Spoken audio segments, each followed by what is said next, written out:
ذرا سوچئے، ایک ایسی بادشاہت کے بارے میں جو صرف زمین اور انسانوں تک محدود نہ ہو، بلکہ جس کی حکمرانی ہواؤں پر، جانوروں پر اور یہاں تک کہ اندیکھی مخلوقات پر بھی ہو۔ یہ کوئی خیالی داستان نہیں، بلکہ تاریخ کا ایک ایسا باب ہے جو عقل کو حیران کر دیتا ہے۔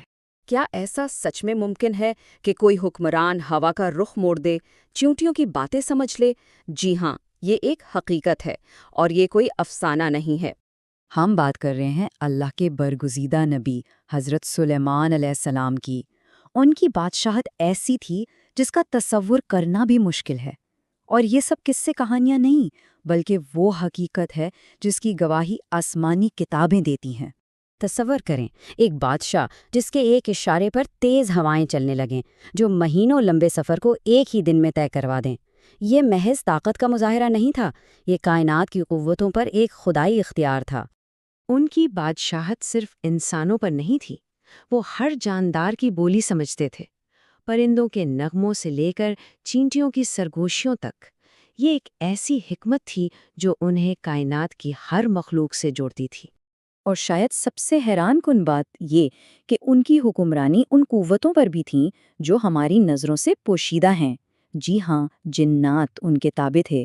یہ کوئی ڈرانے والی بات نہیں، بلکہ اللہ کی عطا کردہ ہیبت اور جلال کی ایک نشانی تھی۔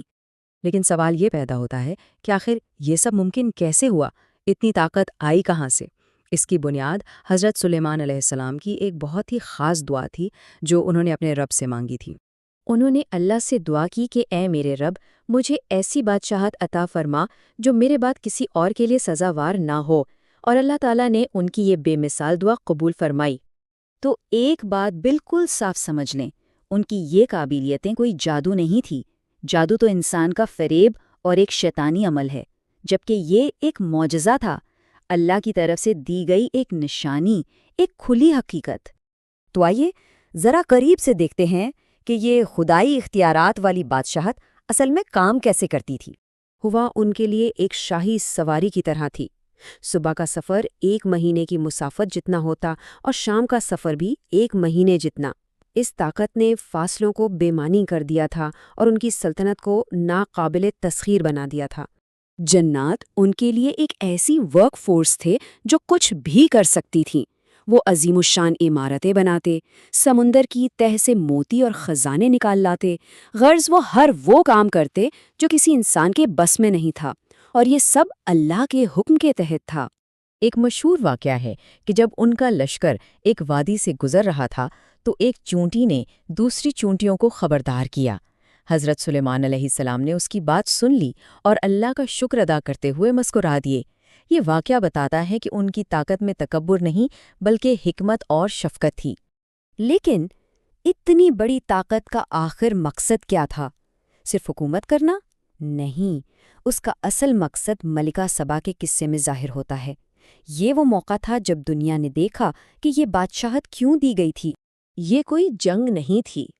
پہلے توحید کی دعوت دی گئی، پھر جب ملکہ نے اپنی طاقت پر غرور کیا تو اس کا تخت ہزاروں میل دور سے پلک جھپکنے میں ان کے دربار میں لا کر رکھ دیا گیا۔ یہ دیکھ کر ملکہ سمجھ گئی کہ یہ طاقت انسانی نہیں، خدائی ہے، اور اس نے حق کو تسلیم کر لیا۔